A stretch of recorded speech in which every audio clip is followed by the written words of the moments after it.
Corona లేక Covid నుంచి recover అయిన వాళ్ళు, కోవిడ్ బారిన పడిన వాళ్ళు, ఇలాంటి వాళ్ళు హార్ట్ అటాక్ రాకుండా ఎలాంటి జాగ్రత్తలు తీసుకోవాలనేది ఈ వీడియోలో తెలుసుకుందాం. కరోనా లేక కోవిడ్-19 అనేది ఒక మహమ్మారి. 120 ఇయర్స్కి ఒకసారి ఇలాంటి ఎపిడమిక్స్ అవుతా ఉంది. ఇలాంటి ఎపిడమిక్ జరిగినప్పుడు చాలా ప్రాణ నష్టం జరుగుతుంది. కానీ ఈ కోవిడ్లో ఒక ప్రమాదం కొంచెం ఉంది. ఈ కోవిడ్ నుంచి రికవర్ అయిన వాళ్ళు అంటే పోస్ట్ కోవిడ్ స్టేట్ అనేది ఒక సపరేట్ జబ్బు.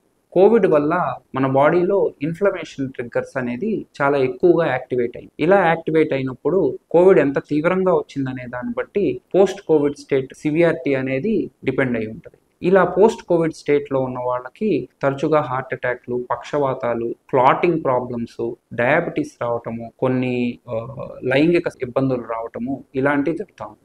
దీన్ని కరెక్ట్గా మానిటర్ చేసుకొని తగు జాగ్రత్తలు తీసుకోవాలి. ఉదాహరణగా ఏంటంటే లాంగ్ టర్మ్ కోవిడ్ అనే సిచ్యువేషన్లోకి ల్యాండ్ అవుతూ ఉంటారు కొంత. ఈ లాంగ్ టర్మ్ కోవిడ్ అంటే ఏంటంటే బాడీలో ఇన్ఫ్లమేషన్ పెరగటం వల్ల నేను చెప్పిన ప్రాబ్లమ్స్ అన్నీ వస్తూ ఉంటాయి. ఇలా ఉన్నవాళ్ళు సిఆర్పి లెవెల్స్, ఈసీజీ, తరచుగా గుండె టెస్టింగ్ అంటే ట్రెడ్మిల్ టెస్ట్, ఎకో ఇలాంటివి చేయించుకుంటూ ఉండాలి. ఈ ఇన్ఫ్లమేటరీ మార్కర్స్ అనేవి ఎలివేట్ అయితే స్టాటిన్స్, ఆస్ప్రిన్ ఇలాంటివి వేసుకుంటే మనకి మళ్ళీ హార్ట్ అటాక్ రాకుండా, లేకపోతే పక్షవాతం రాకుండా, క్లాటింగ్ ప్రాబ్లమ్స్ రాకుండా, ప్రాణహాని కలగకుండా మనం కాపాడుకోగలుగుతాం.